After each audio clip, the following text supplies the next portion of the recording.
کرتے بنائے جو تم کو گرمی سے بچائیں، اور ایسے کرتے بھی جو تم کو اسلحہ جنگ کے ضرر سے محفوظ رکھیں۔ اسی طرح اللہ اپنا احسان تم پر پورا کرتا ہے تاکہ تم فرمانبردار بنو۔ بس اگر یہ لوگ روگردانی کریں تو اے پیغمبر تمہارا کام فقط صاف صاف پہنچا دینا ہے۔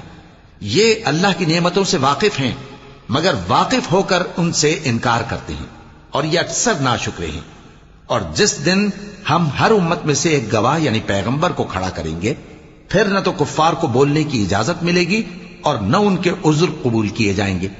اور جب ظالم لوگ عذاب دیکھ لیں گے تو پھر نہ تو ان کے عذاب ہی میں تخفیف کی جائے گی اور نہ ان کو مہلت ہی دی جائے گی۔ اور جب مشرک اپنے بنائے ہوئے شریکوں کو دیکھیں گے تو کہیں گے کہ پروردگار، یہ وہی ہمارے شریک ہیں جن کو ہم تیرے سوا پکارا کرتے تھے۔ تو وہ ان کے کلام کو مسترد کر دیں گے اور ان سے کہیں گے کہ تم جھوٹے ہو۔